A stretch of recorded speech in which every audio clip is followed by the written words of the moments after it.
Boa tarde, tudo bem? Como é que vocês estão aí nesses dias em casa? Bom, infelizmente a gente não vai assistir a uma animação do estúdio Pixar. Nós vamos ter uma videoaula do conteúdo de aprendizagem motora e psicomotricidade.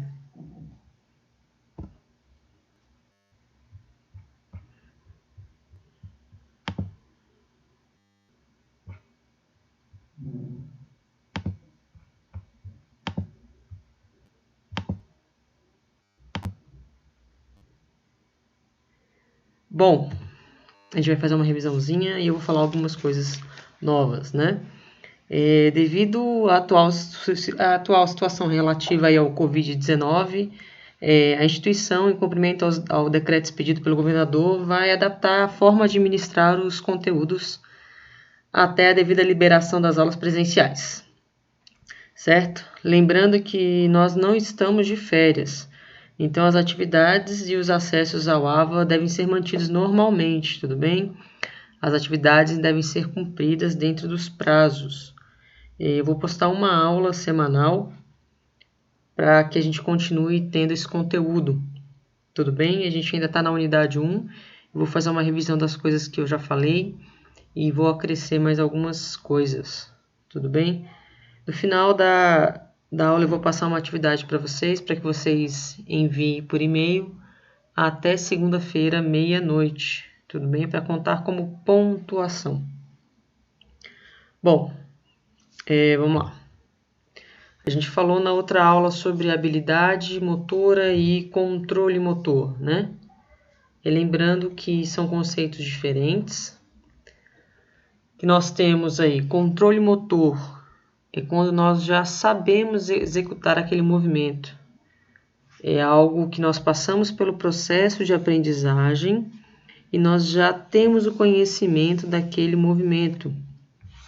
Controle motor é o simples saber fazer, simples saber executar, ok?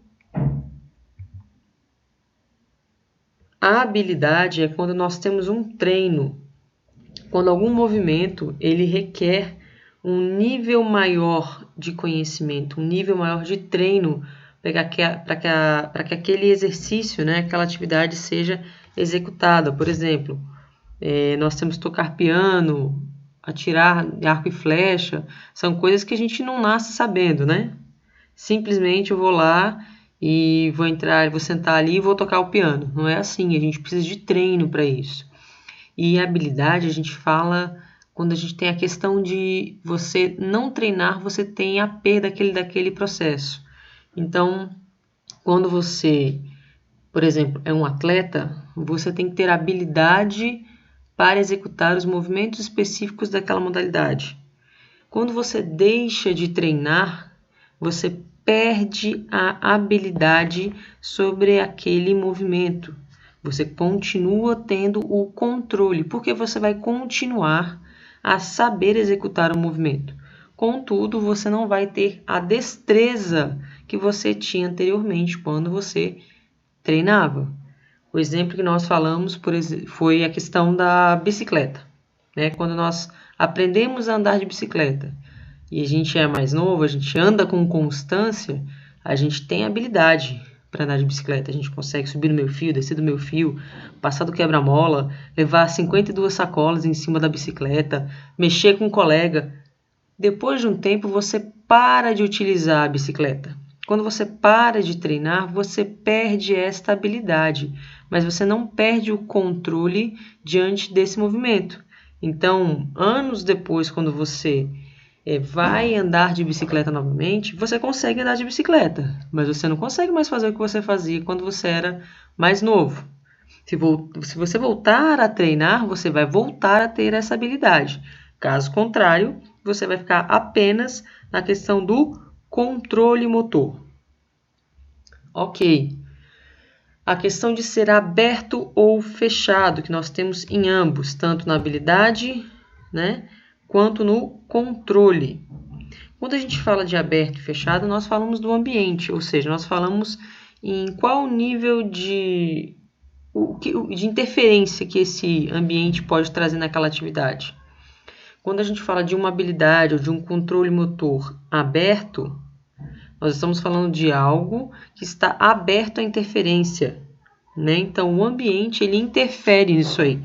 Quando a gente está falando de habilidade fechada, a gente fala de algo que só tem você e o seu objetivo, né? Você necessita apenas o conhecimento de executar aquele movimento. Você precisa saber fazer aquele movimento para conseguir realizar aquela tarefa que foi dada. Não tem nenhum agente externo que vai te atrapalhar. Na sala eu demonstrei a questão da bolinha de papel. Quando estou eu, a bolinha de papel e a lixeira. O meu objetivo é arremessar. Eu tenho que arremessar aquela bolinha. Eu sei executar o movimento de arremesso. Não vai acontecer absolutamente nada fora da minha bolha ali para que eu consiga arremessar. Então, eu apenas preciso arremessar. Tudo bem? Então, eu teria aí um controle fechado. Eu tenho só que arremessar. Não vai passar nada no meio do caminho, né? Não vai vir um pombo aí para poder tentar tirar a bolinha. Não vai vir passar alguém e colocar a mão para atrapalhar o arremesso. Não. O objetivo é arremessar. Então, eu tenho um controle fechado. Quando eu falo que eu tenho que acertar a lixeira, eu preciso de quê?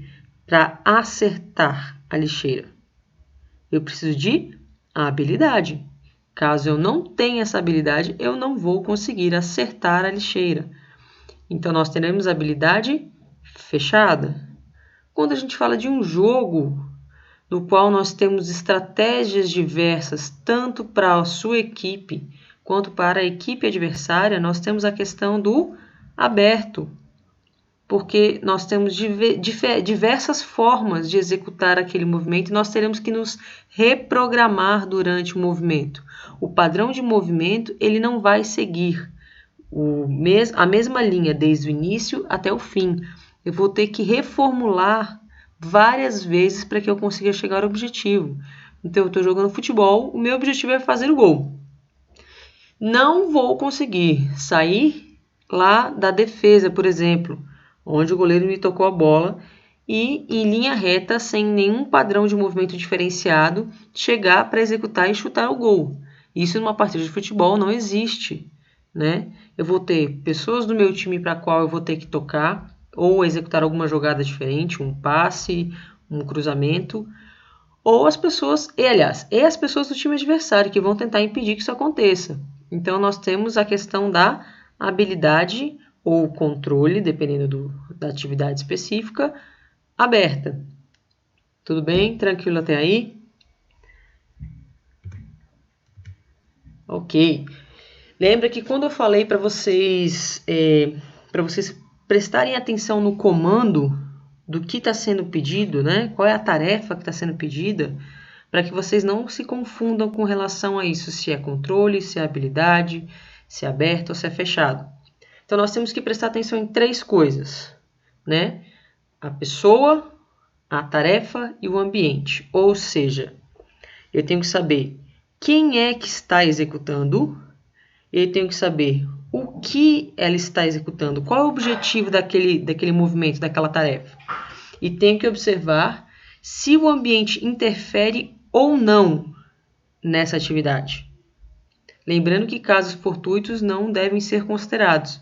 Se a gente pensar em tudo que pode vir a acontecer, a gente sempre vai ter um ambiente aberto. Então, a gente sempre pensa no padrão. Se a gente pensar que pode vir a acontecer, pode cair alguma coisa, o vento pode... Não. Se a gente pensar que esse pode, a gente acaba se confundindo e atrapalhando o estudo. Certo? Então, lembre que nós temos 3 fatores a analisar. Quem está fazendo, qual o objetivo e se o ambiente interfere ou não.